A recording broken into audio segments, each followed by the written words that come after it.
प्यारे किसान वीरो, प्रोग्राम मेरा पिंड मेरे खेत दे विच तुहाडा स्वागत है। जिवें तुसीं जाणदे हो कि इस प्रोग्राम के जरिए असीं तुहानूं नਵੇਂ विषयां दे उत्ते जानकारी दिवाउंदे रहिंदे हां। उसे लड़ी दे विच अज साडी गलबात दा विशा है पेंडू सुआणियां दे लई आमदन वधाऊ कित्ते। इस विषय ते आपां जानकारी हासिल करनी आ।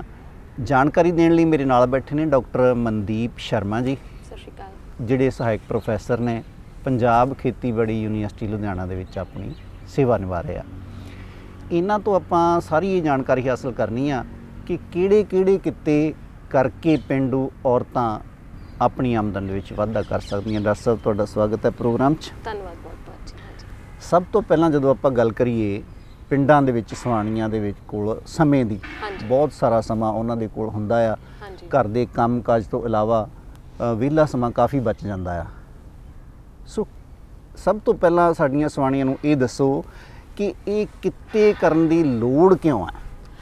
हाँ जी, सब तो जरूरी है अज की डेट विच पेंडू सुआणियां दे लई सहायक धंधे या आमदन वधाऊ कित्ते जिहड़े ने वो अपनाउणे। क्योंकि आपां नूं पता, देखो अज की डेट विच हर घर दे विच हर एक बंदे कोले कोई ना कोई व्हीकल है, किसी कोले कार है, किसी कोले मोटरसाइकिल है। हर एक बंदे, चाहे वो बच्चा है, चाहे वो बजुर्ग है, चाहे वो जवान है, उन्हां कोले मोबाइल फोन्स ने। ये खर्चा जिहड़ा अपना साडा अपना ही वधाया होया है, पर इन्हां सारे खर्चे नूं पूरा करन दे लई हर एक जी दा कमाउणा बहुत ज़्यादा जरूरी है।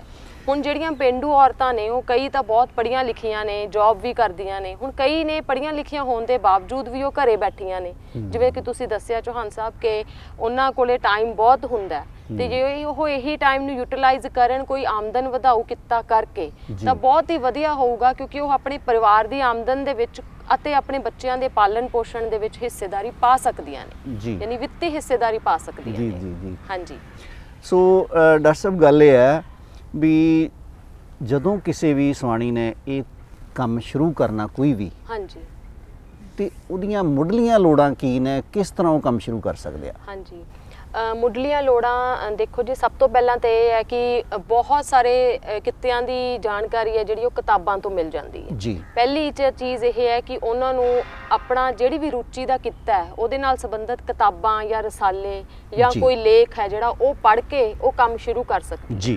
दूसरा तरीका हैगा भी जिहड़ा कोई लेडी उस काम विच ऑलरेडी इनवॉल्व हैगी है, जिवें मान लो किसी ने मशरूम पैदा करन दा कोई काम शुरू करना है, जे कोई लेडी ऑलरेडी मशरूम का काम कर रही है ਤਾਂ ਉਹਨੂੰ ਚਾਹੀਦਾ ਹੈ ਕਿ ਉਹ ਉਹਦੇ ਨਾਲ ਰਲ ਕੇ 2-4 ਮਹੀਨੇ ਉਹਦੇ ਤੋਂ ਸਿੱਖ ਲਵੇ। ਤੇ ਸਭ ਤੋਂ ਜ਼ਰੂਰੀ ਚੀਜ਼ ਹੈਗੀ ਹੈ ਟ੍ਰੇਨਿੰਗ ਲੈਣੀ, ਕਿਉਂਕਿ ਜੇਕਰ ਉਹਨੂੰ ਉਸ ਕੰਮ ਧੰਦੇ ਦੇ ਨਾਲ ਸੰਬੰਧਿਤ ਟ੍ਰੇਨਿੰਗ ਉਹਦੇ ਕੋਲੇ ਹੋਊਗੀ, ਉਹਦੇ ਕੋਲੇ ਸਿਖਲਾਈ ਹੋਊਗੀ, ਤਾਂ ਉਹ ਹਰ ਤਰ੍ਹਾਂ ਦੀ ਤਕਨੀਕੀ ਜਾਣਕਾਰੀ ਹੈ ਜਿਹੜੀ ਉਹ ਟ੍ਰੇਨਿੰਗ ਦੇ ਥਰੂ ਲੈ ਸਕਦੀ ਹੈ। ਕਿਉਂਕਿ ਦੇਖੋ ਔਰਤਾਂ ਨੂੰ ਇੱਕ ਜਨਰਲ ਜਾਂ ਸਧਾਰਨ ਜਾਣਕਾਰੀ ਹੈ ਜਿਹੜੀ ਉਹ ਕਿਸੇ ਵੀ ਕਿੱਤੇ ਨਾਲ ਸੰਬੰਧਿਤ ਹੁੰਦੀ ਹੈ, ਪਰ ਜਿਹੜੀ ਇੱਕ ਤਕਨੀਕੀ ਜਾਣਕਾਰੀ ਹੈ, ਕਿਉਂਕਿ ਅੱਜ ਜਿਵੇਂ ਜਿਵੇਂ ਟਾਈਮ ਬਦਲਦਾ, ਸਮਾਂ ਬਦਲਦਾ, ਕਿਸੇ ਵੀ ਕੰਮ ਧੰਦੇ ਦੇ ਵਿੱਚ ਹੋਰ ਜਾਣਕਾਰੀ ਲੈਣੀ ਜਾਂ ਫਿਰ ਉਹਨੂੰ ਅਪਗ੍ਰੇਡ ਕਰਨਾ ਬਹੁਤ ਜ਼ਰੂਰੀ ਹੋ ਗਿਆ ਜੀ। ਤੇ ਉਹ ਜਿਹੜੀ ਨਵੀਂ ਜਾਣਕਾਰੀ ਲੈਣੀ ਹੈ ਜਿਹੜੀ ਉਹਦੇ ਲਈ ਜ਼ਰੂਰੀ ਹੈ कि ਉਹ ਸਿਖਲਾਈ ਲਵੇ, ਸਿਖਲਾਈ ਲੈਣੀ ਉਹਦੇ ਲਈ ਜ਼ਰੂਰੀ। ਬਿਲਕੁਲ ਜੀ, ਬਿਲਕੁਲ ਤੁਸੀਂ ਬਹੁਤ ਵਧੀਆ ਗੱਲ ਕਹੀ ਹੈ ਕਿ ਦੇਖੋ ਸਮਾਂ ਬਹੁਤ ਹੈ, ਜਾਣਕਾਰੀ ਵੀ ਹੈ ਵੀ ਆਹ ਕਿੱਤਾ ਅਸੀਂ ਕਰ ਸਕਦੇ ਹਾਂ, ਹਾਂਜੀ, ਪਰ ਉਹਦੇ ਲਈ ਤਕਨੀਕੀ ਗਿਆਨ ਹੋਣਾ ਬਹੁਤ ਜ਼ਰੂਰੀ ਹੈ। ਗਿਆਨ ਭਾਵੇਂ ਕਿਤੋਂ ਵੀ ਲਿਆ ਜਾਵੇ, ਜਿਵੇਂ ਤੁਸੀਂ ਦੱਸਿਆ ਕਿ ਪਹਿਲਾਂ ਜੇ ਪਿੰਡ ਦੇ ਵਿੱਚ ਕੋਈ ਕੰਮ ਕਰਦਾ ਹੈ ਜਾਂ ਲਾਗਲੇ ਪਿੰਡ ਕਰਦਾ, ਉਹਨੂੰ ਦੇਖ ਲਓ, ਉਹਦੇ ਨਾਲ ਟਾਈਮ ਥੋੜ੍ਹਾ ਜਿਹਾ ਸਪੈਂਡ ਕਰ ਲਓ ਤਾਂ ਕਿ ਉਸ ਕਿੱਤੇ ਬਾਰੇ ਸਾਨੂੰ ਜਾਣਕਾਰੀ ਹੋ ਜਾਵੇ। ਸੋ ਗੱਲ ਇਹ ਆ, ਦੇਖੋ ਤਕਨੀਕੀ ਗਿਆਨ ਤਾਂ ਨਹੀਂ ਦੂਸਰੀ ਕਿਸੇ ਲੇਡੀ ਤੋਂ ਲਿਆ ਜਾ ਸਕਦਾ। ਸੋ ਇਹ ਤਾਂ ਫਿਰ ਆਪਾਂ ਨੂੰ ਜਾਂ ਯੂਨੀਵਰਸਿਟੀ ਜਾਂ ਕ੍ਰਿਸ਼ੀ ਵਿਗਿਆਨ ਕੇਂਦਰ ਤੇ ਫਿਰ ਇਹ ਦੱਸੋ ਕਿ ਕਿੱਥੋਂ ਆਪਣੇ ਲਾਗੇ ਦੇ ਸੈਂਟਰਾਂ ਕਿੱਥੋਂ ਟ੍ਰੇਨਿੰਗ ਲਈ ਜਾ ਸਕਦੀ ਹੈ ਤੇ ਕਿੱਦਾਂ ਦੀ ਟ੍ਰੇਨਿੰਗ ਹੁੰਦੀ ਹੈ, ਇਹਦੇ 'ਚ ਕੋਈ ਪੈਸਾ ਟਕਾ ਤਾਂ ਨਹੀਂ ਲੱਗਦਾ? ਬਹੁਤ ਆਪਣੀਆਂ ਸੁਆਣੀਆਂ ਹੈਗੀਆਂ ਪਿੰਡਾਂ ਦੇ ਵਿੱਚ ਇਸ ਜਾਣਕਾਰੀ ਤੋਂ ਵਾਂਝੀਆਂ ਰਹਿ ਜਾਂਦੀਆਂ ਜੀ। ਜਿਵੇਂ ਦੇਖੋ ਇਹ ਸਿਖਲਾਈ ਹੈ ਜਿਹੜੀ, ਪਹਿਲੀ ਗੱਲ ਤਾਂ ਇਹ ਹੈ ਕਿ ਉਹ ਆਪਣੀ ਸਭ ਤੋਂ ਪਹਿਲਾਂ ਰੁਚੀ ਡਿਸਾਈਡ ਕਰਨ ਕਿ ਹਾਂ ਇਹ ਮੇਰਾ ਇੰਟਰਸਟ ਹੈ, ਇਹਦੇ ਵਿੱਚ ਮੈਨੂੰ ਹੋਰ ਸਕਿੱਲ, ਹੋਰ ਨੌਲੇਜ, ਜਾਣਕਾਰੀ ਚਾਹੀਦੀ ਹੈ ਜੀ। ਸਭ ਤੋਂ ਪਹਿਲਾਂ ਉਹ ਜਾਣਕਾਰੀ ਲੈਣ ਤੋਂ ਬਾਅਦ ਉਹ ਕਿਹੜੇ ਇੰਸਟੀਚਿਊਟ, ਸਭ ਤੋਂ ਪਹਿਲਾਂ ਹੈਗਾ ਪੰਜਾਬ ਐਗਰੀਕਲਚਰ ਯੂਨੀਵਰਸਿਟੀ ਲੁਧਿਆਣਾ ਦੇ ਵਿੱਚ, ਉੱਥੋਂ ਉਹ ਸਿਖਲਾਈ ਹਾਸਲ ਕਰ ਸਕਦੀ ਹੈ।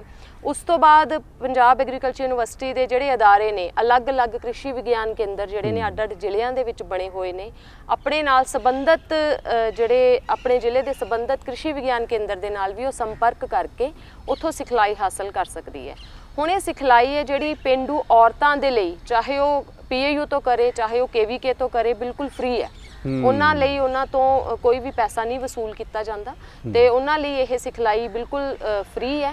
ਤੇ ਇਸ ਕਰਕੇ ਉਹਨਾਂ ਨੂੰ ਇਹ ਜਾਣਕਾਰੀ ਜਾਂ ਇਹ ਸਿਖਲਾਈ ਹੈ ਜਿਹੜੀ ਉਹ PAU ਤੋਂ ਜ਼ਰੂਰ ਲੈਣੀ ਚਾਹੀਦੀ ਹੈ। ਡਾਕਟਰ ਸਾਹਿਬ, ਗੱਲ ਇਹ ਹੈ ਵੀ ਦੇਖੋ ਕਿੱਤੇ ਧੰਦੇ ਕਰਨ ਦਾ ਮਨ ਬਣਾ ਲਿਆ ਕਿਸੇ ਨੇ, ਹਾਂਜੀ, ਥੋੜਾ ਜਿਹਾ ਆਪਾਂ ਇਹਨਾਂ ਨੂੰ ਇਹ ਦੱਸੀਏ ਜ਼ਰੂਰ ਕਿ ਕਿਹੜੇ ਕੰਮ ਨੇ ਜਿਹੜੇ ਕਰ ਸਕਦੇ ਹਾਂ ਨਾ। ਪਹਿਲਾਂ ਤਾਂ ਉਹ ਕਿੱਤੇ ਨੇ ਜਿਹੜੇ ਕਿ ਐਗਰੀਕਲਚਰ ਦੇ ਨਾਲ, ਖੇਤੀਬਾੜੀ ਦੇ ਨਾਲ ਜੁੜੇ ਹੋਏ ਨੇ, ਜਿਵੇਂ ਕਿ ਉਹ ਚਾਹੇ ਉਹ ਪਸ਼ੂ ਪਾਲਣ ਦਾ ਹਾਂਜੀ ਹੈਨਾ, ਉਸ ਤੋਂ ਬਾਅਦ ਆਪਣਾ ਪੋਲਟਰੀ ਦਾ ਹੋ ਗਿਆ, ਫਿਰ ਆਪਣਾ ਸੂਰ ਪਾਲਣ ਦਾ ਹੋ ਗਿਆ, ਬੱਕਰੀ ਪਾਲਣ ਦਾ ਹੋ ਗਿਆ, ਜਾਂ ਫਿਰ ਸਵਾਣੀਆਂ ਨੇ ਅਚਾਰ, ਚਟਨੀਆਂ, ਮੁਰੱਬੇ, ਸਕੁਐਸ਼ ਵਗੈਰਾ ਬਣਾ ਕੇ ਜੇਕਰ ਵੇਚਣੇ ਆ ਤਾਂ ਇਹ ਕੁਝ, ਜਾਂ ਫਿਰ ਹੈਗੀਆਂ ਤੁਹਾਡੀਆਂ ਖੁੰਬਾਂ ਦੀ ਜਿਹੜੀ ਕਾਸ਼ਤ ਦੀ ਹੈਗੀ ਹੈ।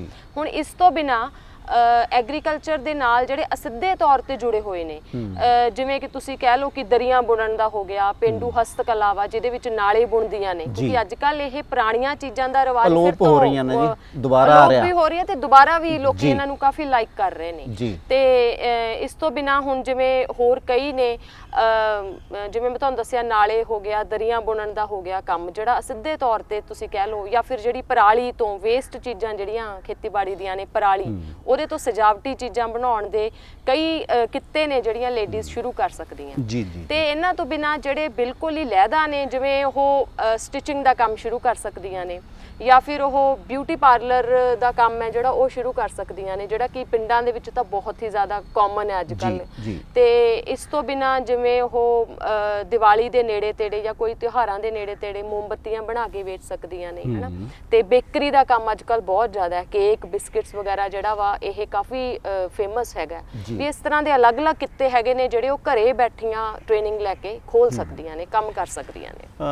ਤੁਹਾਡੀ ਗੱਲ ਬਿਲਕੁਲ ਠੀਕ ਹੈ ਜੀ, ਬਹੁਤ ਸਾਰੇ ਕਿੱਤੇ, ਮੈਨੂੰ ਤਾਂ ਲੱਗਦਾ ਗਿਣਤੀ ਨਹੀਂ ਆਈ ਮੈਨੂੰ। ਹਾਂਜੀ। ਤੇ ਡਾਕਟਰ ਸਾਹਿਬ ਨੇ ਬਹੁਤ ਸਾਰੇ ਕਿੱਤੇ ਦੱਸੇ ਜਿਹੜੇ ਅਸੀਂ ਘਰ ਬਹਿ ਕੇ ਵਿਹਲੇ ਸਮੇਂ 'ਚ ਆਪਾਂ ਕਰ ਸਕਦੇ ਹਾਂ। ਸੋ ਮੈਨੂੰ ਲੱਗਦਾ ਵੀ ਸਾਨੂੰ ਇਸ ਵੱਲ ਨੂੰ ਮੁੜਨਾ ਚਾਹੀਦਾ ਆ। ਗੱਲ ਇਹ ਆ ਵੀ ਦੇਖੋ, ਇਹ ਸਾਰੇ ਕਿੱਤੇ ਧੰਦੇ ਕਰਨ ਦੇ ਲਈ ਸਾਨੂੰ ਵਿੱਤੀ ਮਦਦ ਦੀ ਲੋੜ ਪੈਂਦੀ ਹੈ, ਕਿਉਂਕਿ ਇੰਨੇ ਪੈਸੇ ਕਈ ਵਾਰੀ ਨਹੀਂ ਹੁੰਦੇ ਪੇਂਡੂ ਸਵਾਣੀਆਂ ਦੇ ਕੋਲ ਵੀ ਅਸੀਂ ਕੋਈ ਕਿੱਤਾ ਧੰਦਾ ਸ਼ੁਰੂ ਕਰ ਸਕੀਏ। ਤੇ ਫਿਰ ਇਹ ਵਿੱਤੀ ਮਦਦ ਕਿਵੇਂ ਹੋਊਗੀ? ਟ੍ਰੇਨਿੰਗ ਤਾਂ ਆਪਾਂ ਲੈ ਲਈ, ਤੇ ਵਿੱਤੀ ਮਦਦ ਦਾ ਦੱਸੋ ਉਹਨਾਂ ਨੂੰ ਵੀ ਕਿਵੇਂ ਇਹ ਹੋਊਗੀ ਉਹਨਾਂ ਦੀ? ਗੌਰਮੈਂਟ ਵੱਲੋਂ ਅਲੱਗ-ਅਲੱਗ ਸਕੀਮਾਂ ਵੀ ਚਲਾਈਆਂ ਜਾਂਦੀਆਂ ਨੇ ਤਾਂ ਜੋ ਜਿਹੜੀਆਂ ਔਰਤਾਂ ਚਾਹਵਾਨ ਹੈਗੀਆਂ ਨੇ ਆਪਣਾ ਕੰਮ ਆਪ ਸ਼ੁਰੂ ਕਰਨ ਦੇ ਲਈ, ਸਪੈਸ਼ਲੀ ਪੇਂਡੂ ਔਰਤਾਂ, ਉਹਨਾਂ ਨੂੰ ਉਹ ਵਿੱਤੀ ਸਹਾਇਤਾ ਦੇ ਸਕੇ। ਹੁਣ ਇਹਦੇ ਵਿੱਚ ਜਿਵੇਂ ਜ਼ਿਲ੍ਹਾ ਪੇਂਡੂ ਵਿਕਾਸ ਸੰਸਥਾ ਹੈਗੀ ਹੈ, ਉਹ ਵੀ ਔਰਤਾਂ ਅਗਰ ਕੋਈ ਵਿੱਤੀ ਮਦਦ ਚਾਹੁੰਦੀਆਂ ਨੇ ਤਾਂ ਸਟਾਰਟਿੰਗ ਦੀ ਜਿਹੜੀ ਸਟੇਜ ਹੈ, ਇਨੀਸ਼ੀਅਲ ਸਟੇਜ ਤੇ 25,000 ਰੁਪਈਆ ਤੋਂ ਲੈ ਕੇ 50 ਜਾਂ 1 ਲੱਖ ਰੁਪਏ ਤੱਕ ਦਾ ਵੀ ਲੋਨ ਜਿਹੜਾ ਉਹ ਪ੍ਰੋਵਾਈਡ ਕਰਦੀਆਂ। ਪਰ ਇਹਨਾਂ ਦਾ ਥੋੜਾ ਜਿਹਾ ਇੰਟਰਸਟ ਬਾਕੀਆਂ ਨਾਲੋਂ ਅਲੱਗ ਹੁੰਦਾ। ਬਾਕੀ ਜਿਹੜੇ ਅਲੱਗ-ਅਲੱਗ ਕੋਆਪਰੇਟਿਵ ਸੁਸਾਇਟੀਜ਼ ਨੇ ਉਹ ਵੀ ਬਹੁਤ ਜ਼ਿਆਦਾ ਵਿੱਤੀ ਮਦਦ ਕਰਦੀਆਂ ਨੇ ਔਰਤਾਂ ਦੀਆਂ ਇਸ ਮਾਮਲੇ ਦੇ ਵਿੱਚ, ਜਾਂ ਫਿਰ ਜਿਹੜੇ ਅੱਡ-ਅੱਡ ਸਾਡੇ ਬੈਂਕ ਨੇ, ਜਿੰਨੇ ਵੀ ਸਰਕਾਰੀ ਬੈਂਕ ਨੇ ਜਾਂ ਹੁਣ ਤਾਂ ਪ੍ਰਾਈਵੇਟ ਬੈਂਕਾਂ ਨੇ ਵੀ ਇਹ ਕੰਮ ਸ਼ੁਰੂ ਕਰਤਾ ਹੈ ਕਿ ਜੇ ਕੋਈ ਲੇਡੀ ਆਪਣਾ ਕੰਮ ਸ਼ੁਰੂ ਕਰਨਾ ਚਾਹੁੰਦੀ ਹੈ ਤਾਂ ਬਹੁਤ ਹੀ ਜ਼ਿਆਦਾ ਡਾਕੂਮੈਂਟੇਸ਼ਨ ਨਾ ਹੋਵੇ, ਬਾਹਲਾ ਕਾਗਜ਼ ਪੱਤਰਾਂ 'ਚ ਨਾ ਪੈਣ ਉਹ, ਤੇ ਆਸਾਨੀ ਦੇ ਨਾਲ ਉਸ ਕੰਮ ਧੰਦੇ ਲਈ ਉਹਨਾਂ ਨੂੰ ਜਿਹੜਾ ਲੋਨ ਪ੍ਰੋਵਾਈਡ ਕੀਤਾ ਜਾ ਸਕਦਾ। ਪਰ ਉਹਦੇ ਲਈ ਜ਼ਰੂਰੀ ਹੈ ਕਿ ਉਹਨਾਂ ਕੋਲੇ ਸਿਖਲਾਈ ਦਾ ਸਰਟੀਫਿਕੇਟ ਹੋਵੇ, ਕਿਉਂਕਿ ਬੈਂਕ ਵਾਲੇ ਵੀ ਪ੍ਰੂਫ ਭਾਲਦੇ ਨੇ ਵੀ ਤੁਸੀਂ ਇਹ ਕੰਮ, ਬੇਕਰੀ ਦਾ ਕੰਮ ਸ਼ੁਰੂ ਕਰਨ ਲੱਗੇ ਹੋ, ਕਿ ਤੁਹਾਨੂੰ ਬੇਕਰੀ ਆਉਂਦੀ ਵੀ ਹੈ। ਇਸ ਕਰਕੇ ਵਿੱਤੀ ਮਦਦ ਉਹਦੇ ਲਈ ਸਿਖਲਾਈ ਦਾ ਸਰਟੀਫਿਕੇਟ ਹੋਣਾ ਜ਼ਰੂਰੀ ਹੈ। ਉਹ ਕਿਸੇ ਵੀ ਬੈਂਕ ਤੋਂ ਆਪਣਾ ਲੋਨ ਜਾਂ ਕਰਜ਼ਾ ਕਹਿ ਲਓ ਲੈ ਕੇ ਆਪਣੀ ਮਰਿਆਦਾ ਅਨੁਸਾਰ ਜਿੰਨਾ ਵੀ ਉਹਨਾਂ ਨੂੰ ਚਾਹੀਦਾ ਹੈ ਤੇ ਉਹ ਕੰਮ ਆਪਣਾ ਸ਼ੁਰੂ ਕਰ ਸਕਦੀ ਹੈ। ਗੱਲ ਇਹ ਮੈਡਮ, ਕਈ ਵਾਰੀ ਕੀ ਹੁੰਦਾ ਨਾ, ਸਾਡੀ ਪੇਂਡੂ ਸਵਾਣੀਆਂ ਕੰਮ ਤਾਂ ਕਰਨਾ ਚਾਹੁੰਦੀਆਂ ਨੇ, ਪਰ ਉਹਨਾਂ ਦੀ ਜਿਹੜੀ ਜੈਂਟਸ ਨੇ ਘਰ ਦੇ ਵਿੱਚ, ਜਾਂ ਹਸਬੈਂਡ ਲਾ ਲਈਏ ਜਾਂ ਭਰਾ ਜਾਂ ਭੈਣ, ਉਹ ਨਹੀਂ ਕਰਨ ਦਿੰਦੇ ਕੰਮ, ਹੈ ਨਾ। ਸੋ ਥੋੜਾ ਜਿਹਾ ਉਹਨਾਂ ਨੂੰ ਮੋਟੀਵੇਟ ਕਰੋ ਵੀ ਇਹਨਾਂ ਨੂੰ ਕੰਮ ਕਰਨ ਦਿਓ। ਕੀ ਕਹਿਣਾ ਚਾਹੋਗੇ, ਕਿਉਂਕਿ ਇਹ ਕਾਮਨ ਸਮੱਸਿਆ ਹੈ, ਹੈ ਨਾ? ਕੀ ਕਹਿਣਾ ਚਾਹੋਗੇ? ਦੇਖੋ ਮੈਂ ਤਾਂ ਉਹਨਾਂ ਨੂੰ ਇਹੀ ਸੁਨੇਹਾ ਦਊਂਗੀ ਕਿ ਇਹ ਆਪਾਂ ਨੂੰ ਦੇਖੋ ਅੱਜ ਦੀ ਡੇਟ ਵਿੱਚ ਲੇਡੀਜ਼ ਜਿਹੜੀਆਂ ਨੇ ਉਹ ਕਿਸੇ ਵੀ ਕੰਮ ਧੰਦੇ ਦੇ ਵਿੱਚ ਪਿੱਛੇ ਨਹੀਂ ਹੈਗੀਆਂ, ਚਾਹੇ ਉਹ ਪ੍ਰਾਈਵੇਟ ਫਰਮਸ ਨੇ, MNC ਹੈ, ਗਵਰਨਮੈਂਟ ਏਜੰਸੀਜ਼ ਨੇ, ਹਰੇਕ ਜਗ੍ਹਾ ਤੇ ਲੇਡੀਜ਼ ਜਿਹੜੀਆਂ ਨੇ ਉਹ ਮਰਦਾਂ ਦੇ ਨਾਲ ਮਿਲ ਕੇ ਕੰਮ ਕਰਦੀਆਂ ਨੇ, ਹਨਾ। ਹੁਣ ਇਸ ਕਰਕੇ ਉਹਨਾਂ ਨੂੰ ਵੀ ਇਸ ਚੀਜ਼ ਦੇਖੋ, ਵੈਸੇ ਤਾਂ ਅੱਜ ਕੱਲ ਬਹੁਤ ਜ਼ਿਆਦਾ ਪਿਛੋਕੜ ਨਾਲੋਂ ਅੱਜ ਦੀ ਡੇਟ ਵਿੱਚ ਬਹੁਤ ਜ਼ਿਆਦਾ ਫਰਕ ਪੈ ਗਿਆ, ਕਿਉਂਕਿ ਮੇਲ ਉਨੇ ਜ਼ਿਆਦਾ ਪ੍ਰੋਟੈਸਟ ਉਸ ਮਾਮਲੇ 'ਚ ਕਰਦੇ ਨਹੀਂ ਗਏ, ਪਰ ਕੁਝ ਘਰ ਹਜੇ ਵੀ ਇਹੋ ਜਿਹੇ ਹੈਗੇ ਨੇ ਜਿੱਥੇ ਲੇਡੀਜ਼ ਨੂੰ ਬਾਹਰ ਨਹੀਂ ਜਾਣ ਦਿੱਤਾ ਜਾਂਦਾ। ਪਰ ਇਹ ਜਿਹੜੇ ਕੰਮ ਅਸੀਂ ਦੱਸੇ ਨੇ ਇਹ ਅਜਿਹੇ ਕੰਮ ਨੇ ਵੀ ਨੋ ਡਾਊਟ ਟ੍ਰੇਨਿੰਗ ਦੇ ਲਈ ਤਾਂ ਲੇਡੀਜ਼ ਨੂੰ ਬਾਹਰ ਜਾਣਾ ਪਊਗਾ ਇੱਕ ਵਾਰੀ, ਜੇਕਰ ਉਹਨਾਂ ਨੇ ਕਿਸੇ ਵੀ ਮਹਿਕਮੇ ਤੋਂ ਟ੍ਰੇਨਿੰਗ ਲੈਣੀ ਹੈ। ਟ੍ਰੇਨਿੰਗ ਲੈਣ ਤੋਂ ਬਾਅਦ ਉਹ ਆਪਣਾ ਕੰਮ ਘਰੇ ਹੀ ਸ਼ੁਰੂ ਕਰਨਗੀਆਂ ਤਾਂ ਐਟਲੀਸਟ ਉਹਨਾਂ ਨੂੰ ਇਸ ਕੰਮ ਦੇ ਲਈ ਉਹਨਾਂ ਦਾ ਪੂਰਾ ਸਹਿਯੋਗ ਦੇਣਾ ਚਾਹੀਦਾ ਹੈ, ਚਾਹੇ ਉਹ ਵਿੱਤੀ ਸਹਿਯੋਗ ਹੈ, ਚਾਹੇ ਉਹਨਾਂ ਦੀ ਮੋਰਲ ਸਪੋਰਟ ਹੈ, ਉਹਨਾਂ ਨੂੰ ਔਰਤਾਂ ਨੂੰ ਦੇਣੀ ਚਾਹੀਦੀ ਹੈ ਤਾਂ ਜੋ ਉਹ ਔਰਤਾਂ ਵੱਧ ਚੜ੍ਹ ਕੇ ਸਮਾਜ ਵਿੱਚ ਵਿਚਰਨ, ਆਪਣਾ ਵੀ ਇੱਕ ਆਇਡੈਂਟੀਟੀ ਬਣਾਉਣ ਤੇ ਆਪਣੇ ਪਰਿਵਾਰ ਦੀ ਆਇਡੈਂਟੀਟੀ ਵੀ ਬਣਾਉਣ। ਮੈਂ ਤਾਂ ਮੈਡਮ ਇੱਥੇ ਇਹ ਵੀ ਕਹਿਣਾ ਚਾਹੂੰਗਾ ਕਿ ਜੇ ਸਾਡੀ ਘਰ ਦੀ ਸਵਾਣੀ ਕੰਮ ਕਰਨਾ ਚਾਹੁੰਦੀ ਉਹਦਾ ਹਸਬੈਂਡ ਉਹਦੇ ਨਾਲ ਲੱਗੇ, ਕਿਉਂਕਿ ਬਹੁਤ ਸਾਰੀ ਇਹੋ ਜਿਹੀਆਂ ਚੀਜ਼ਾਂ ਨੇ ਜਿਹੜੀਆਂ ਬਾਹਰੋਂ ਲਿਆਉਣੀਆਂ, ਫਿਰ ਮੁੜ ਕੇ ਬਣਾਉਣੀਆਂ, ਪੈਕ ਕਰਨੀਆਂ, ਬਾਹਰ ਦੇ ਕੇ ਆਉਣੀਆਂ, ਉਹਦੇ ਵਿੱਚ ਜੈਂਟਸ ਦੀ ਵੀ ਲੋੜ ਪੈਂਦੀ ਹੈ ਨਾ। ਸੋ ਸਾਰਾ ਪਰਿਵਾਰ ਰਲ ਕੇ ਆਪਾਂ ਕੰਮ ਕਰੀਏ, ਆਪਣੀ ਆਮਦਨ ਦੇ ਵਿੱਚ ਵਾਧਾ ਕਰੀਏ। ਇਹ ਨਾ ਹੋਵੇ ਵੀ ਨਹੀਂ ਜੀ ਤੁਸੀਂ ਨਹੀਂ ਕਰ ਸਕਦੀਆਂ, ਤੁਸੀਂ ਲੇਡੀਜ਼ ਹੋ, ਤੁਸੀਂ ਬਾਹਰ ਨਹੀਂ ਜਾ ਸਕਦੀਆਂ, ਡਿਮੋਰਲਾਈਜ਼ ਨਹੀਂ ਕਰਨਾ ਚਾਹੀਦਾ, ਉਹਨਾਂ ਨੂੰ ਸਗੋਂ ਮੋਟੀਵੇਟ ਉਤਸ਼ਾਹਿਤ ਕਰੀਏ। ਬਿਲਕੁਲ ਬਿਲਕੁਲ ਬਿਲਕੁਲ। ਗੱਲ ਇਹ ਹੈ ਵੀ ਇਹ ਸਾਰੀਆਂ ਚੀਜ਼ਾਂ ਬਣ ਜਾਂਦੀਆਂ ਨੇ, ਹਨਾ। ਸੋ ਮੈਂ ਤਾਂ ਇੱਥੇ ਵੀ ਕਹੂੰਗਾ ਇੱਕ ਪਿੰਡ ਦੇ ਵਿੱਚ ਜੇ 10 ਬੀਬੀਆਂ ਇਕੱਠੀਆਂ ਹੁੰਦੀਆਂ, ਮੈਨੂੰ ਲੱਗਦਾ ਗਰੁੱਪ ਬਣਾ ਕੇ ਵੀ ਕਰ ਸਕਦੇ, ਥੋੜੇ ਜਿਹੀ ਵੀ ਉਹਨਾਂ ਨੂੰ ਜਾਣਕਾਰੀ ਦਿਓ, ਹਨਾ। ਮੈਂ ਗੱਲ ਕਰਨੀ ਸੀ ਕਿ ਬਹੁਤ ਜ਼ਰੂਰੀ ਹੈ, ਕਿਉਂਕਿ ਜਿਵੇਂ ਆਪਾਂ ਕਿਹਾ ਕਿ ਕਈ ਵਾਰੀ ਪਰਿਵਾਰ ਵਾਲੇ ਸਾਥ ਨਹੀਂ ਦਿੰਦੇ ਜੀ, ਤੇ ਉਹ ਲੇਡੀਜ਼ ਆਪ ਆਪਣਾ 15 ਤੋਂ 20 ਲੇਡੀਜ਼ ਇੱਕ ਗਰੁੱਪ ਬਣਾ ਲੈਣ, ਜਿਹਨੂੰ ਆਪਾਂ ਸਵੈ ਸਹਾਇਤਾ ਸਮੂਹ ਜਾਂ ਸੈਲਫ ਹੈਲਪ ਗਰੁੱਪ ਕਹਿੰਦੇ ਆ। ਇਹ ਗਰੁੱਪ ਦੇ ਨਾਮ ਤੋਂ ਹੀ ਇਹ ਹੈ ਕਿ ਉਹਨਾਂ ਨੇ ਆਪਣੀ ਸਹਾਇਤਾ ਆਪ ਕਰਨੀ ਹੈ ਵੀ ਉਹਦੇ ਲਈ ਕੀ ਹੈ, ਚਾਹੇ ਤਾਂ ਇਹ ਵਿੱਤੀ ਤੌਰ ਤੇ ਵੀ ਜਿਵੇਂ ਇਹਨਾਂ ਨੇ ਕੀ ਕਰਨਾ ਹੈ ਕਿ 100 50 ਜਿੰਨੀ ਕੀ ਮਰਿਆਦਾ ਅਨੁਸਾਰ ਪੈਸੇ ਇਕੱਠੇ ਕਰਕੇ ਵੀ ਆਪਣਾ ਕੰਮ ਸ਼ੁਰੂ ਕਰ ਸਕਦੀਆਂ। ਇਸ ਤਰੀਕੇ ਦੇ ਨਾਲ ਤਾਂ ਉਹ ਬੈਂਕ ਤੋਂ ਲੋਨ ਲੈਣ ਤੋਂ ਵੀ ਬਚ ਸਕਦੀਆਂ, ਤੇ ਉਹ ਇਸ ਤਰੀਕੇ ਦੇ ਨਾਲ ਜਿਹੜੀ ਲੇਡੀਜ਼ ਨੂੰ ਬਹੁਤ ਹੀ ਜ਼ਿਆਦਾ ਢੰਗ ਹੈਗਾ ਕੋਈ ਚੀਜ਼ ਬਣਾਉਣ ਦਾ, ਉਹ ਉਹਦੀ ਮਤਲਬ ਪ੍ਰੈਪਰੇਸ਼ਨ ਦੇ ਵਿੱਚ ਲੱਗ ਜਾਂਦੀ ਹੈ 10 ਵਿੱਚੋਂ। ਜਿਨ੍ਹਾਂ ਨੂੰ ਬਹੁਤ ਢੰਗ ਹੈਗਾ ਕਿ ਮਾਰਕੀਟਿੰਗ ਕਿਵੇਂ ਕਰਨੀ ਹੈ, ਵੀ ਕਿਸ ਤਰੀਕੇ ਦੇ ਨਾਲ ਉਹਨੇ ਬਾਰਗੇਨਿੰਗ ਕਰਕੇ ਸਮਾਨ ਸਸਤੇ ਭਾਅ ਖਰੀਦਣਾ, ਉਹ ਲੇਡੀਜ਼ ਨੂੰ ਉਹ ਕੰਮ ਦੇ ਦਿੱਤਾ ਜਾਂਦਾ ਹੈ। ਕੁਝ ਫਾਈਨਾਂਸ ਅੱਛੀਆਂ ਹੁੰਦੀਆਂ ਨੇ, ਉਹਨਾਂ ਨੂੰ ਉਹ ਤੋਲ ਮੋਲ ਦਾ ਕੰਮ ਹੈ ਜਾਂ ਫਿਰ ਹਿਸਾਬ ਕਿਤਾਬ ਦਾ ਕੰਮ ਦੇ ਦਿੱਤਾ ਜਾਂਦਾ। ਫਿਰ ਇਸ ਤਰ੍ਹਾਂ ਵੰਡ ਕੇ ਕੰਮ ਜਦੋਂ ਕੀਤਾ ਜਾਂਦਾ ਤਾਂ ਇੱਕ ਲੇਡੀ ਉੱਤੇ ਪ੍ਰੈਸ਼ਰ ਉਹਨਾਂ ਨਹੀਂ ਆਉਂਦਾ। ਇਸ ਕਰਕੇ ਮੇਰੀ ਇਹ ਵੀ ਸਲਾਹ ਹੈ ਕਿ ਜੇਕਰ ਸੈਲਫ ਹੈਲਪ ਗਰੁੱਪ ਬਣਾ ਕੇ ਉਹ ਕੰਮ ਕਰਨ ਤਾਂ ਉਹ ਉਸ ਕੰਮ ਵਿੱਚ ਜ਼ਿਆਦਾ ਸਕਸੈਸ ਦੇ ਚਾਂਸ ਬਣ ਜਾਂਦੇ ਆ। ਦੇਖੋ ਇਸ ਤੋਂ ਬਾਅਦ ਆਪਾਂ ਮੈਡਮ ਜੀ ਸਾਰਾ ਕੁਝ ਕਰ ਲਿਆ, ਗਰੁੱਪ ਵੀ ਬਣ ਗਿਆ, ਰਾ ਮਟੀਰੀਅਲ ਵੀ ਲਿਆਂਦਾ ਤੇ ਸਮਾਨ ਤਿਆਰ ਵੀ ਹੋ ਗਿਆ। ਸੋ ਉਸ ਤੋਂ ਬਾਅਦ ਥੋੜਾ ਜਿਹਾ ਮੰਡੀ ਕਰਨ ਦੀ ਬੜੀ ਸਮੱਸਿਆ ਆਉਂਦੀ ਆ ਉਹਨਾਂ ਨੂੰ, ਕਿਉਂਕਿ ਪਿੰਡ 'ਚ ਤਾਂ ਇੰਨਾ ਸਮਾਨ ਲੱਗ ਨਹੀਂ ਸਕਦਾ। ਕੀ ਕਹਿਣਾ ਚਾਹੋਗੇ ਮੰਡੀ ਕਰਨ ਦੇ ਨੁਕਤੇ ਵਿਸਥਾਰ ਨਾਲ ਦੱਸੋ। ਕਿਉਂਕਿ ਮੰਡੀਕਰਨ ਜਿਹੜੀ ਹੈਗੀ ਆ ਉਹ ਬਹੁਤ ਜ਼ਿਆਦਾ ਪ੍ਰੋਬਲਮ ਅੱਜ ਦੀ ਡੇਟ ਵਿੱਚ। ਕੋਈ ਵੀ ਕੰਮ ਸ਼ੁਰੂ ਕਰਨ ਤੋਂ ਪਹਿਲਾਂ ਬੰਦਾ ਜਾਂ ਲੇਡੀ ਇਹੀ ਸੋਚਦੀ ਆ ਵੀ ਇਹ ਕੰਮ ਅਸੀਂ ਇਹ ਚੀਜ਼ ਬਣਾ ਤਾਂ ਲਈਏ ਪਰ ਇਹਨੂੰ ਵੇਚਣਾ ਕਿੱਥੇ ਹੈ। ਹਾਂਜੀ, ਤੇ ਅੱਜ ਕੱਲ ਇਹ ਹੈ ਕਿ ਸਭ ਤੋਂ ਪਹਿਲਾਂ ਤਾਂ ਮੈਂ ਇਹੀ ਕਹੂੰਗੀ ਕਿ ਪੰਜਾਬ ਐਗਰੀਕਲਚਰ ਯੂਨੀਵਰਸਿਟੀ ਹੈ ਉਹ ਇੱਕ ਅੱਛਾ ਪਲੇਟਫਾਰਮ ਦਿੰਦੀ ਹੈ ਇਹਨਾਂ ਨੂੰ, ਕਿਉਂਕਿ ਇਹਨਾਂ ਦੇ ਜਿਹੜੇ ਹੈਗੇ ਨੇ ਕਿਸਾਨ ਮੇਲੇ ਜਿਹੜੇ ਹੈਗੇ ਨੇ ਉਹ ਲੱਗਦੇ ਨੇ, ਅਲੱਗ-ਅਲੱਗ KVKs ਦੇ ਵਿੱਚ ਵੀ ਕਿਸਾਨ ਮੇਲੇ ਲੱਗਦੇ ਨੇ। ਇੱਕ ਅੱਛਾ ਪਲੇਟਫਾਰਮ ਹੈ ਜਿੱਥੇ ਇਹ ਆਪਣਾ ਸਮਾਨ ਬਣਾ ਕੇ ਲੇਡੀਜ਼ ਜਿਹੜੀਆਂ ਨੇ ਵੇਚ ਸਕਦੀਆਂ ਨੇ। ਇੱਕ ਤਾਂ ਇਹੀ ਹੈ। ਦੂਸਰਾ ਜਿਹੜਾ ਆਪਣਾ ਸਟੇਟ ਐਗਰੀਕਲਚਰ ਡਿਪਾਰਟਮੈਂਟ ਹੈ ਉਹ ਵੀ ਅਲੱਗ-ਅਲੱਗ ਫਾਰਮਰਸ ਟ੍ਰੇਨਿੰਗ ਕੈਂਪ ਲਗਾਉਂਦਾ ਹੈਗਾ, ਉੱਥੇ ਵੀ ਇਹ ਆਪਣੇ ਸਮਾਨ ਦੀ ਪ੍ਰਦਰਸ਼ਨੀ ਲਗਾ ਸਕਦੀਆਂ ਨੇ, ਉੱਥੇ ਉਹਨਾਂ ਨੂੰ ਵੇਚ ਸਕਦੀਆਂ ਨੇ। ਤੇ ਹੁਣ ਜਿਵੇਂ ਪਿੰਡਾਂ ਦੇ ਵਿੱਚ ਇਹਨਾਂ ਦਾ ਇੱਕ ਆਪਣਾ ਆਊਟਲੈਟ ਇਹਨਾਂ ਨੂੰ ਜ਼ਰੂਰ ਬਣਾਉਣਾ ਚਾਹੀਦਾ। ਜੇ ਆਊਟਲੈਟ ਆਪਣੇ ਸਮਾਨ ਦਾ ਆਪ ਬਣਾਉਣਗੀਆਂ, ਕੋਈ ਛੋਟੀ ਜਿਹੀ ਦੁਕਾਨ ਜਾਂ ਫਿਰ ਕਿਸੇ ਦੁਕਾਨ ਵਿੱਚ ਆਪਣਾ ਇੱਕ ਸਾਈਡ ਤੇ ਕੋਈ ਰੈਕ ਲਗਾ ਕੇ ਆਪਣਾ ਸਮਾਨ ਰੱਖਣਗੀਆਂ ਤਾਂ ਉੱਥੇ ਵੀ ਇਹਨਾਂ ਦਾ ਇਹ ਸੇਲ ਹੋ ਸਕਦਾ ਹੈ। ਤੇ ਇੱਕ ਚੀਜ਼ ਹੋਰ ਹੈ ਕਿ ਜਿਹੜਾ ਵੀ ਇਹ ਸਮਾਨ ਬਣਾਉਂਦੀਆਂ ਨੇ ਇਹਨਾਂ ਨੂੰ ਚਾਹੀਦਾ ਹੈ ਕਿ ਇਹ ਡਾਇਰੈਕਟ ਕੰਜ਼ਿਊਮਰ ਦੇ ਨਾਲ ਡੀਲ ਕਰਨ, ਵਿਚਲਾ ਕੋਈ ਮਿਡਲਮੈਨ ਨਾ ਪਾਉਣ, ਕਿਉਂਕਿ ਜਿੰਨੇ ਜ਼ਿਆਦਾ ਮਿਡਲਮੈਨ ਹੋਣਗੇ ਉਨੀ ਜ਼ਿਆਦਾ ਇਹਨਾਂ ਨੂੰ ਹੀ ਪ੍ਰੋਫਿਟ ਦੀ ਕਮੀ ਆਊਗੀ, ਇਹਨਾਂ ਨੂੰ ਉਹਨਾਂ ਨੂੰ ਵੀ ਪੈਸੇ ਦੇਣੇ ਪੈਣਗੇ। ਇਸ ਕਰਕੇ ਡਾਇਰੈਕਟ ਅਗਰ ਕੰਜ਼ਿਊਮਰ ਨੂੰ ਵੇਚਣ, ਜਿਵੇਂ ਅਗਰ ਅਚਾਰ ਚਟਣੀਆਂ ਬਣਾ ਰਹੀਆਂ ਨੇ ਤਾਂ ਡਾਇਰੈਕਟ ਹੋਟਲਾਂ ਦੇ ਵਿੱਚ, ਪੈਲੇਸਿਸ ਦੇ ਵਿੱਚ ਜਾਂ ਫਿਰ ਢਾਬਿਆਂ ਦੇ ਵਿੱਚ ਅਗਰ ਇਹ ਦਿੰਦੀਆਂ ਨੇ ਤਾਂ ਇਹ ਉੱਥੋਂ ਵੀ ਚੁਗਣਾ ਮੁਨਾਫਾ ਜਿਹੜਾ ਵਾ ਉਹ ਲੈ ਸਕਦੀਆਂ ਨੇ। ਤੇ ਅੱਜ ਦੀ ਡੇਟ 'ਚ ਸਭ ਤੋਂ ਇੰਪੋਰਟੈਂਟ ਹੈਗਾ ਵੀ ਆਨਲਾਈਨ ਪਲੇਟਫਾਰਮ। ਉਹ ਵੀ ਹੈ, ਕਿਉਂਕਿ ਆਨਲਾਈਨ ਆਪਾਂ ਬਹੁਤ ਜ਼ਿਆਦਾ ਸ਼ਾਪਿੰਗ ਕਰਦੇ ਹਾਂ, ਆਪਾਂ ਖੁਦ ਉਸ ਚੀਜ਼ ਵਿੱਚ ਬਹੁਤ ਜੁੜੇ ਹੋਏ ਆ, ਤੇ ਆਨਲਾਈਨ ਪਲੇਟਫਾਰਮ ਦੇ ਉੱਤੇ ਆਪਣੀ ਜ਼ਰੂਰ ਇੱਕ ਇਹ ਸਾਈਟ ਬਣਾਉਣ ਜਾਂ ਫਿਰ ਜਿਹੜੇ ਅੱਜ ਕੱਲ ਸ਼ਾਪਿੰਗ ਸਾਈਟਸ ਹੈਗੀਆਂ ਨੇ ਉਹਦੇ ਵਿੱਚ ਆਪਣਾ ਸਮਾਨ ਜ਼ਰੂਰ ਉਹਦੇ ਵਿੱਚ ਅਪਲੋਡ ਕਰਨ, ਤਾਂ ਜੋ ਜ਼ਿਆਦਾ ਤੋਂ ਜ਼ਿਆਦਾ ਕੰਜ਼ਿਊਮਰ ਜਿਹੜੇ ਨੇ, ਗਾਹਕ ਜਿਹੜੇ ਨੇ ਉਹ ਤੱਕ ਪਹੁੰਚ ਸਕਣ। ਮੈਡਮ ਗੱਲ ਇਹ ਆ ਵੀ ਦੇਖੋ ਮਾਰਕੀਟਿੰਗ ਤਾਂ ਹੀ ਹੋ ਸਕਦੀ ਹੈ ਜੇ ਸਾਡੀ ਪ੍ਰੋਡਕਟ ਆ ਜਿਹੜੀ ਉਹ ਕੁਆਲਿਟੀ ਦੀ ਹੋਊਗੀ, ਹੈ ਨਾ। ਸੋ ਇਹਦੇ ਲਈ ਕੋਈ ਸਾਨੂੰ ਕੋਈ ਸਰਟੀਫਿਕੇਟ ਲੈਣਾ ਪਊ ਬਾਹਰੋਂ ਸਿਹਤ ਵਿਭਾਗ ਤੋਂ? ਹਾਂਜੀ ਹਾਂਜੀ, ਇਸ ਤਰ੍ਹਾਂ ਹੈ ਕਿ ਜਿਹੜਾ ਆਪਾਂ ਕੋਈ ਖਾਣ ਪੀਣ ਦੀ ਚੀਜ਼ ਬਣਾਉਨੇ ਆ ਜਿਹੜੀ, ਉਹਦੇ ਲਈ ਤਾਂ ਫਿਰ ਇਸ ਤਰ੍ਹਾਂ ਹੈ ਕਿ ਇੱਕ ਤਾਂ ਤੁਹਾਡਾ FSSAI ਦਾ ਨੰਬਰ ਹੁੰਦਾ ਹੈ ਜਿਹੜਾ ਗਵਰਨਮੈਂਟ ਦਿੰਦੀ ਹੈ, ਰਜਿਸਟ੍ਰੇਸ਼ਨ ਨੰਬਰ ਹੁੰਦਾ ਹੈ, ਤੇ ਉਹ ਲੈਣਾ ਬਹੁਤ ਜ਼ਰੂਰੀ ਹੈ। ਅੱਜ ਕੱਲ ਤਾਂ ਸਗੋਂ ਸਰਕਾਰ ਨੇ ਉਹ ਚੀਜ਼ ਬਹੁਤ ਸੌਖੀ ਕਰਤੀ ਹੈ ਕਿ ਜਿਵੇਂ ਤੁਸੀਂ ਦੱਸਿਆ ਕਿ ਬੱਚਿਆਂ ਨੂੰ ਨਾਲ ਇਨਵੋਲਵ ਕਰੋ, ਇਹ ਮੈਂ ਵੀ ਗੱਲ ਕਰਨਾ ਚਾਹੁੰਦੀ ਸੀ ਕਿ ਜੇਕਰ ਉਹ ਟ੍ਰੇਨਿੰਗ ਵੀ ਲੈਣ ਜਾਂਦੀਆਂ ਤਾਂ ਟਰਾਈ ਕਰਨ ਕਿ ਯੰਗਸਟਰਸ ਨੇ ਜਿਹੜੇ ਬੱਚੇ ਨੇ ਉਹਨਾਂ ਨੂੰ ਨਾਲ ਲੈ ਕੇ ਜਾਣ, ਤਾਂ ਜੋ ਉਹਨਾਂ ਨੂੰ ਵੀ ਉਸ ਚੀਜ਼ ਦੀ ਨੌਲੇਜ ਹੋਵੇ, ਤੇ ਉਹ ਜਦੋਂ ਕੱਲ ਨੂੰ ਅਪਲੋਡ ਕਰਦੇ ਨੇ ਜਾਂ ਉਹਦੀ ਕੋਈ ਵੀਡੀਓ ਬਣਾਉਂਦੇ ਨੇ, ਇੰਸਟਾਗ੍ਰਾਮ ਤੇ ਪਾ ਦਿੰਦੇ ਨੇ ਜਾਂ ਫੇਸਬੁੱਕ ਤੇ ਪਾਉਂਦੇ ਨੇ, ਤਾਂ ਉਨੀ ਜ਼ਿਆਦਾ ਇਹਨਾਂ ਦੀ ਪਬਲਿਸਿਟੀ ਹੋਊਗੀ। ਤੇ ਇਸੇ ਤਰ੍ਹਾਂ ਉਹ ਬੱਚਿਆਂ ਨੂੰ ਪਤਾ ਹੋਣਾ ਚਾਹੀਦਾ ਕਿ ਕਿਸ ਤਰ੍ਹਾਂ ਉਹਨਾਂ ਨੇ ਆਨਲਾਈਨ ਹੀ FSSAI ਦਾ ਨੰਬਰ ਲੈ ਲੈਣਾ। ਆਨਲਾਈਨ ਇਹ ਚੀਜ਼ ਅਵੇਲੇਬਲ ਹੁੰਦੀ ਹੈ, ਅੱਜ ਕੱਲ ਕਿਤੇ ਆਉਣ ਜਾਣ ਦੀਆਂ ਜਾ ਕੇ ਫਾਰਮ ਭਰਨ ਦੀ ਲੋੜ ਨਹੀਂ ਪੈਂਦੀ।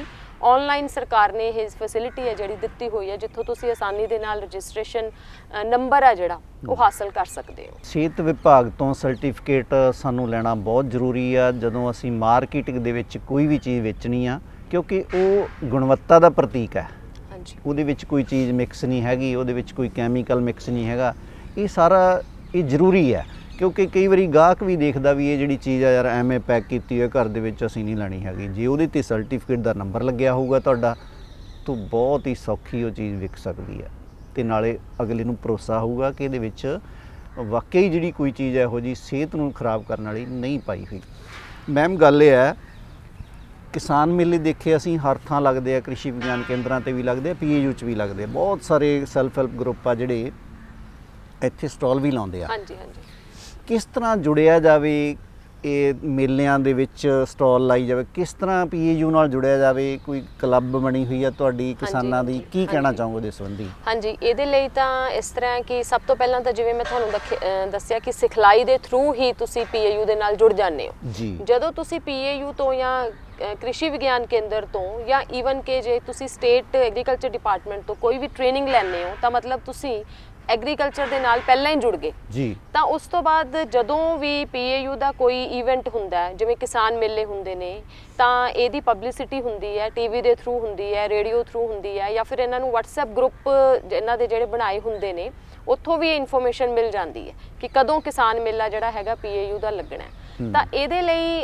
ਇੱਕ ਇਹਨਾਂ ਨੂੰ ਬਸ ਫਾਰਮ ਭਰਨਾ ਪੈਂਦਾ ਆਪਣੀ ਸਟਾਲ ਦੀ ਬੁਕਿੰਗ ਦੇ ਲਈ, ਤੇ ਉਹ ਭਰ ਕੇ ਤੇ ਆਪਣੀ ਸਟਾਲ ਜਿਹੜੀ ਹੈਗੀ ਆ ਉਹ ਕਿਸਾਨ ਮੇਲਿਆਂ ਦੇ ਵਿੱਚ ਬੜੀ ਆਸਾਨੀ ਦੇ ਨਾਲ ਇਹ ਸੈਲਫ ਹੈਲਪ ਗਰੁੱਪ ਵਾਲੇ ਜਾਂ ਫਿਰ ਜੇ ਕਿਸੇ ਬੀਬੀ ਨੇ ਕੋਈ ਇਕੱਲਿਆਂ ਕੰਮ ਸ਼ੁਰੂ ਕੀਤਾ, ਇੰਡੀਵਿਜੂਅਲ ਵੀ ਜੇ ਉਹ ਕੋਈ ਕੰਮ ਕਰ ਰਹੀ ਹੈ, ਤਾਂ ਉਹ ਆਪਣਾ ਫਾਰਮ ਭਰ ਕੇ ਤੇ ਸਟਾਲ ਦੀ ਬੁਕਿੰਗ ਹੈ ਜਿਹੜੀ ਉਹ ਮੇਲਿਆਂ ਦੇ ਵਿੱਚ ਜਿਹੜੀ ਹੈ ਕਰਵਾ ਸਕਦੀ ਹੈ। ਜਿਵੇਂ ਆਪਾਂ ਨੂੰ ਪਤਾ ਹੀ ਹੈ ਕਿ ਮਾਰਚ ਦੇ ਵਿੱਚ ਤੇ ਸਤੰਬਰ ਦੇ ਵਿੱਚ 2 ਮਹੀਨੇ 1 ਸਾਲ ਦੇ ਜਿਹੜੇ ਹੁੰਦੇ ਨੇ ਉੱਥੇ ਇਹ ਮੇਲੇ ਲਗਾਏ ਜਾਂਦੇ ਨੇ। ਬਿਲਕੁਲ ਦੇਖੋ ਮੈਡਮ, ਪੰਜਾਬ ਜਿਹੜਾ ਨਾ ਮੇਲਿਆਂ ਦੀ ਧਰਤੀ ਹੈ। ਹਾਂਜੀ, ਸਾਰੇ ਜ਼ਿਲ੍ਹਿਆਂ ਦੇ ਵਿੱਚ ਬਹੁਤ ਸਾਰੇ ਮੇਲੇ, ਨਾ ਆਪਾਂ ਐਗਰੀਕਲਚਰ ਦੇ ਨਾਲ ਗੱਲ ਕਰੀਏ ਸੰਬੰਧਿਤ, ਵੈਸੇ ਵੀ ਬਹੁਤ ਸਾਰੇ ਮੇਲੇ ਲੱਗਦੇ ਆ ਪੰਜਾਬ ਦੇ ਵਿੱਚ, ਤੇ ਸਟਾਲ ਉੱਥੇ ਵੀ ਲਗਾਈ ਜਾ ਸਕਦੀ ਹੈ। ਜ਼ਰੂਰੀ ਨਹੀਂ ਆਪਾਂ ਕਿ ਇਦਾਂ ਕਰੀਏ ਵੀ ਇਹਨੂੰ ਐਗਰੀਕਲਚਰ ਦੇ ਮੇਲਿਆਂ 'ਚ ਹੀ ਲਾਉਣਾ।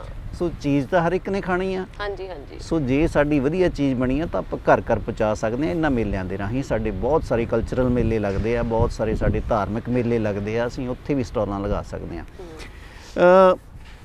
ਗੱਲ ਇਹ ਆ ਵੀ ਸਟਾਲਾਂ ਬਿਲਕੁਲ ਲੱਗਣਗੀਆਂ, ਸਮਾਨ ਵੀ ਵਿਕੂਗਾ। ਥੋੜਾ ਜਿਹਾ ਕਈ ਵਾਰੀ ਨਾ ਮੂਵ ਕਰਨਾ ਬੜਾ ਔਖਾ ਲੱਗਦਾ ਬੰਦਿਆਂ ਨੂੰ। ਹਾਂਜੀ, ਕੋਈ ਆਪਣੇ ਪਿੰਡ ਦੇ ਬਾਹਰ ਜਿਹਦਾ ਕਿਸੇ ਦਾ ਖੇਤ ਦੇ ਵਿੱਚ ਘਰ ਹੈ ਜਾਂ ਖੇਤ ਸੜਕ ਦੇ ਨਾਲ ਲੱਗਦਾ, ਉੱਥੇ ਵੀ ਕਰ ਸਕਦੇ ਆ ਨਾ ਕੰਮ? ਹਾਂਜੀ, ਉਹੀ ਮੈਂ ਜਿਵੇਂ ਤੁਹਾਨੂੰ ਪਹਿਲਾਂ ਵੀ ਦੱਸਿਆ ਕਿ ਆਪਣਾ ਇੱਕ ਆਊਟਲੈਟ ਇਹ ਬਣਾ ਲੈਣ ਵੀ ਜਿਹੜਾ ਵੀ ਸਮਾਨ ਇਹ ਵੇਚ ਰਹੇ ਨੇ ਉਹ ਆਪਣੇ ਘਰ ਦੇ ਬਾਹਰ ਇੱਕ ਛੋਟੀ ਜਿਹੀ ਦੁਕਾਨ ਖੋਲ ਸਕਦੇ ਨੇ, ਜਾਂ ਫਿਰ ਪਿੰਡ ਦੇ ਬਾਹਰ ਅਗਰ ਇਹਨਾਂ ਦਾ ਘਰ ਵੀ ਹੈਗਾ ਤਾਂ ਉਹ ਪਿੰਡ ਦੇ ਵਿੱਚ ਜਾਂ ਬਾਹਰਲੇ ਪਾਸੇ ਕੋਈ ਛੋਟੀ ਜਿਹੀ ਦੁਕਾਨ ਖੋਲ ਕੇ ਆਪਣੇ ਜੋ ਵੀ ਇਹ ਪ੍ਰੋਡਕਟ ਬਣਾ ਰਹੇ ਨੇ, ਜ਼ਰੂਰੀ ਨਹੀਂ ਹੈ 4 ਚਟਣੀਆਂ ਹੋਣ, ਚਾਹੇ ਉਹ ਖੁੰਬਾਂ ਹੋਣ, ਚਾਹੇ ਉਹ ਸ਼ਹਿਦ ਹੋਵੇ, ਜੋ ਵੀ ਸਮਾਨ ਇਹ ਬਣਾਉਂਦੀਆਂ ਨੇ ਉੱਥੇ ਉਹ ਰੱਖ ਸਕਦੀਆਂ ਨੇ ਤੇ ਉੱਥੇ ਵੀ ਇਹ ਸੇਲ ਕਰ ਸਕਦੀਆਂ ਨੇ। ਯਾਨੀ ਪਿੰਡ ਦੇ ਬਾਹਰ-ਬਾਹਰ ਜਾਂ ਜਿੱਥੇ ਵੀ ਇਹਨਾਂ ਦਾ ਘਰ ਹੈਗਾ, ਘਰ ਦੇ ਬਾਹਰ ਆਊਟਲੈਟ ਬਣਾ ਕੇ ਉੱਥੇ ਸੇਲ ਕਰ ਸਕਦੀਆਂ ਨੇ। ਹਾਂਜੀ। ਅੱਜ ਕੱਲ ਅਸੀਂ ਦੇਖਿਆ ਜਦੋਂ ਅਸੀਂ ਬਠਿੰਡੇ ਨੂੰ ਜਾਂਦੇ ਨਾ, ਰਾਹ 'ਚ ਬੜੇ ਸਬਜ਼ੀਆਂ ਦੇ ਸੜਕਾਂ ਤੇ ਲਗਾਈ ਹੁੰਦੀ ਆ ਸਟਾਲਸ ਉਹਨਾਂ ਨੇ, ਤੇ ਉਹ ਸਾਰਾ ਸਮਾਨ ਉਹਨਾਂ ਦਾ ਵਿਕੀ ਜਾਂਦਾ। ਉਹਨਾਂ ਨੇ ਹੋਰ ਵੀ ਬਹੁਤ ਸਾਰਾ ਆਪਣੀਆਂ ਬਾਈ ਪ੍ਰੋਡਕਟ ਬਣਾ ਕੇ ਵੇਚਦੇ ਨੇ। ਉਹ ਸਬਜ਼ੀਆਂ ਵਾਧੂ ਘਰ ਦੇ ਵਿੱਚ ਹੋ ਜਾਂਦੀਆਂ ਨੇ, ਹਨਾ। ਉਹਨਾਂ ਦੀ ਅਚਾਰ ਮਰੱਬੇ ਚਟਨੀਆਂ ਬਣਾ ਕੇ ਉਹ ਵੇਚਦੇ ਆ। ਤਾਂ ਬੜੀ ਵਧੀਆ ਗੱਲ ਹੈ ਕਿ ਉਹ ਉੱਥੇ ਉਹਨਾਂ ਨੂੰ ਇੱਕ ਆਊਟਲੈਟ ਮਿਲ ਗਿਆ। ਹਾਂਜੀ। ਸੋ ਇਹੋ ਜਿਹੇ ਕੰਮਾਂ ਦੇ ਵਿੱਚ ਆਉਣ ਸਾਡੇ ਬੀਬੀਆਂ ਨੂੰ, ਪਿੰਡਾਂ ਦੀਆਂ ਨੂੰ ਸੁਨੇਹਾ, ਸਾਡੇ ਵੀਰਾਂ ਨੂੰ ਸੁਨੇਹਾ ਕੀ ਦੇਣਾ ਚਾਹੋਗੇ ਤੁਸੀਂ? ਮੇਰਾ ਜਿਹੜਾ ਸੁਨੇਹਾ ਇਹਨਾਂ ਨੂੰ ਇਹੀ ਹੈ, ਬੀਬੀਆਂ ਨੂੰ, ਵੀ ਸਭ ਤੋਂ ਪਹਿਲਾਂ ਤਾਂ ਉਹ ਜਿਹੜੇ ਵੀ ਕਿੱਤੇ ਵਿੱਚ ਆਉਣਾ ਚਾਹੁੰਦੀਆਂ ਨੇ ਉਹਦੀ ਇੱਕ ਸਧਾਰਨ ਜਾਂ ਤਕਨੀਕੀ ਸਾਰੀ ਜਾਣਕਾਰੀ ਉਹਨਾਂ ਨੂੰ ਹੋਣੀ ਚਾਹੀਦੀ ਹੈ। ਮਤਲਬ ਬਿਨਾਂ ਜਾਣਕਾਰੀ ਤੋਂ ਜਾਂ ਬਿਨਾਂ ਸਕਿੱਲ ਤੋਂ, ਬਿਨਾਂ ਹੁਨਰ ਤੋਂ ਉਹ ਕੰਮ ਨਾ ਸ਼ੁਰੂ ਕਰਨ। ਪਹਿਲੀ ਚੀਜ਼ ਤਾਂ ਇਹੀ ਹੈ। ਦੂਸਰਾ ਹੈ ਕਿ ਉਹਨਾਂ ਕੋਲੇ ਵਿੱਤੀ ਸਹਾਇਤਾ, ਉਹਨਾਂ ਕੋਲੇ ਚਾਹੇ ਉਹ ਪਰਿਵਾਰ ਤੋਂ ਲੈਣ, ਚਾਹੇ ਉਹ ਕਿਸੇ ਸੰਸਥਾ ਤੋਂ ਲੈਣ, ਯਾਨੀ ਉਹਨਾਂ ਕੋਲੇ ਪੈਸੇ ਵੀ ਮੌਜੂਦ ਹੋਣੇ ਚਾਹੀਦੇ ਨੇ ਜਿਹੜੇ ਕਿ ਉਹਨਾਂ ਨੇ ਇਨੀਸ਼ੀਅਲ ਉਸ ਕੰਮ ਲਈ ਲਾਉਣੇ ਨੇ। ਤੇ ਉਸ ਤੋਂ ਬਾਅਦ ਟੈਕਨੋਲੋਜੀ ਦੇ ਨਾਲ ਸਭ ਤੋਂ ਜ਼ਰੂਰੀ ਹੈਗਾ ਉਹਨਾਂ ਨੂੰ ਚੱਲਣਾ ਚਾਹੀਦਾ ਹੈ ਕਿ ਮੰਨ ਲਓ ਜੇ ਉਹ ਕੋਈ ਕੰਮ ਅਚਾਰ ਚਟਣੀਆਂ ਦਾ ਜਾਂ ਮਸਾਲਿਆਂ ਦਾ ਸ਼ੁਰੂ ਕਰਨਾ ਚਾਹੁੰਦੀਆਂ ਨੇ ਤਾਂ ਖੁੰਡਾ ਸੋਟਾ ਲੈ ਕੇ ਨਾ ਉਹਨਾਂ ਨੂੰ ਰਗੜਨਾ ਸ਼ੁਰੂ ਕਰ ਦੇਣ। ਟੈਕਨੋਲੋਜੀ ਦੇ ਨਾਲ ਜਿਵੇਂ ਮਿਕਸਰ ਹੈ, ਗ੍ਰਾਈਂਡਰ ਹੈ, ਇਹ ਵਰਤਣ, ਜਾਂ ਹੋਰ ਕਈ ਵੱਡੀਆਂ ਮਸ਼ੀਨਾਂ ਵੀ ਹੈਗੀਆਂ ਨੇ, ਉਹਨਾਂ ਵੱਲ ਵੀ ਉਹ ਹੌਲੀ-ਹੌਲੀ ਜਾ ਸਕਦੀਆਂ ਨੇ। ਟੈਕਨੋਲੋਜੀ ਦੇ ਨਾਲ, ਕਰੰਟ ਸਮੇਂ ਦੇ ਨਾਲ ਚੱਲਣ ਤਾਂ ਜੋ ਉਹਨਾਂ ਦਾ ਆਪਣਾ ਟਾਈਮ ਵੀ ਬਚੇ ਤੇ ਉਹਨਾਂ ਦੀ ਮੈਨ ਪਾਵਰ ਵੀ ਉਸ ਚੀਜ਼ ਦੇ ਵਿੱਚ ਘੱਟ ਵਰਤੀ ਜਾਵੇ। ਤੇ ਅਗਲਾ ਹੈਗਾ ਵੀ ਟਾਈਮ ਮੈਨੇਜਮੈਂਟ। ਖਾਸ ਤੌਰ ਤੇ ਜੇ ਉਹ ਘਰੇਲੂ ਔਰਤ ਹੈ ਤਾਂ ਉਹਨੇ ਘਰ ਵੀ ਸਾਂਭਣਾ ਹੈ, ਨਾਲ ਦੀ ਨਾਲ ਕੰਮ ਧੰਦਾ ਵੀ ਸਾਂਭਣਾ ਹੈ, ਤੇ ਉਹ ਦੋਹਾਂ ਦਾ ਬੈਲੈਂਸ, ਸੰਤੁਲਨ ਬਣਾ ਕੇ ਚੱਲੇ। ਤੇ ਬਹੁਤ ਜ਼ਰੂਰੀ ਹੈ ਕਿ ਉਹ ਮਤਲਬ ਇਹ ਸਾਰੀਆਂ ਚੀਜ਼ਾਂ ਦਾ ਧਿਆਨ ਵਿੱਚ ਰੱਖਦੇ ਹੋਏ ਆਪਣਾ ਕੰਮ ਸ਼ੁਰੂ ਕਰੇ। ਤੁਸੀਂ ਕਿਹਾ ਸੀ ਕੁੰਡਾ ਸੋਟਾ ਲੈ ਕੇ ਨਾ ਬਹਿ ਜਾਣਾ, ਹਨਾ। ਸੋ ਮੈਨੂੰ ਥੋੜਾ ਜਿਹਾ ਮੈਂ ਇਹ ਪੁੱਛਣਾ ਚਾਹੂੰਗਾ, ਤੁਹਾਡੇ ਨਾ ਇੱਥੇ ਹੋਮ ਸਾਇੰਸ ਡਿਪਾਰਟਮੈਂਟ ਦੇ ਵਿੱਚ ਤੁਸੀਂ ਚੀਜ਼ਾਂ ਬਣਾ ਕੇ ਵੀ ਇੱਥੋਂ ਲਿਜਾ ਸਕਦੇ ਆ, ਕੋਈ ਇਹੋ ਜਿਹਾ ਵੀ ਪ੍ਰਬੰਧ ਹੈ? ਮੈਂ ਸੁਣਿਆ ਸੀ। ਹਾਂਜੀ, ਇਹਦੇ ਬਾਰੇ ਵੀ ਦੱਸੋ। ਇਨਕੂਬੇਸ਼ਨ ਸੈਂਟਰ ਹੈਗਾ ਜਿੱਥੇ ਅਸੀਂ ਦਿੰਨੇ ਹੈਗੇ ਆ। ਹੋਮ ਸਾਇੰਸ ਨਹੀਂ, ਇਨਕੂਬੇਸ਼ਨ ਦੇ ਵਿੱਚ ਹੈਗਾ। ਜੀ ਵੀ ਜੇਕਰ ਕਿਸੇ ਕਿਸਾਨ ਸੁਆਣੀ ਦਾ ਆਪਣਾ ਸਮਾਨ ਹੈਗਾ ਤਾਂ ਇੱਥੇ ਉਹ ਆ ਕੇ ਮਸ਼ੀਨਾਂ ਯੂਜ਼ ਕਰਕੇ ਉਹ ਪ੍ਰੋਡਕਟ ਜਿਹੜਾ ਆਪਣਾ ਬਣਾ ਕੇ ਲਿਜਾ ਸਕਦੀਆਂ ਨੇ। ਹਾਂਜੀ, ਇਹ ਚੀਜ਼ ਹੈ। ਇਹ ਇੱਥੋਂ ਵੀ ਜੇ ਉਹਨਾਂ ਕੋਲੇ ਵੱਡੀਆਂ ਮਸ਼ੀਨਾਂ ਘਰ 'ਚ ਹੈ ਨਹੀਂ ਤਾਂ ਇੱਥੇ ਆ ਕੇ ਵਰਤ ਸਕਦੀਆਂ ਨੇ, ਉਹਨਾਂ ਨੂੰ ਕੋਈ ਇਹਦੇ ਵਿੱਚ ਪ੍ਰੋਬਲਮ ਨਹੀਂ ਹੈ। ਦੇਖੋ, ਬਹੁਤ ਵਧੀਆ ਗੱਲ ਵਿੱਚੋਂ ਹੀ ਇਹਨਾਂ ਦੇ ਆਨਸਰ ਦੇ ਵਿੱਚੋਂ ਮਿਲ ਗਈ ਸੀ ਕਿ ਇੱਥੇ ਬਣਾ ਕੇ ਸਮਾਨ ਲੈ ਕੇ ਜਾਣ ਵਾਲਾ ਸਿਸਟਮ ਵੀ ਹੈਗਾ ਆ ਪੰਜਾਬ ਖੇਤੀਬਾੜੀ ਯੂਨੀਵਰਸਿਟੀ ਲੁਧਿਆਣਾ ਦੇ ਵਿੱਚ। ਤੁਸੀਂ ਆਪਣਾ ਰਾ ਮਟੀਰੀਅਲ ਲਿਆਓ, ਚੀਜ਼ ਬਣਾ ਕੇ ਲੈ ਜਾਓ, ਪੈਕ ਕਰਕੇ ਵੇਚੋ। ਸੋ ਡਾਕਟਰ ਮਨਦੀਪ ਸ਼ਰਮਾ ਜੀ, ਬਹੁਤ ਵਧੀਆ ਜਾਣਕਾਰੀ ਤੁਸੀਂ ਸਾਡੀਆਂ ਪੇਂਡੂ ਸੁਆਣੀਆਂ ਨੂੰ ਦਿੱਤੀ ਹੈ ਕਿ ਉਹ ਘਰ ਬੈਠੇ ਕਿਹੜੇ ਕਿੱਤੇ ਕਰਕੇ ਆਪਣੀ ਆਮਦਨ ਦੇ ਵਿੱਚ ਵਾਧਾ ਕਰ ਸਕਦੀਆਂ। ਉਮੀਦ ਕਰਦਾ ਕਿ ਸਾਡੀਆਂ ਪੇਂਡੂ ਸੁਆਣੀਆਂ ਤੁਹਾਡੇ ਡਿਪਾਰਟਮੈਂਟਸ ਤੋਂ ਟ੍ਰੇਨਿੰਗ ਲੈ ਕੇ ਇਹ ਕੰਮ ਸ਼ੁਰੂ ਕਰਨਗੀਆਂ ਤੇ ਜਲਦੀ ਹੀ ਆਪਣੀ ਆਮਦਨ ਦੇ ਵਿੱਚ ਵਾਧਾ ਸ਼ੁਰੂ ਕਰ ਦੇਣਗੀਆਂ। ਤੁਹਾਡੇ ਇੰਨੀ ਜਾਣਕਾਰੀ ਦੇਣ ਲਈ ਬਹੁਤ ਬਹੁਤ ਧੰਨਵਾਦ।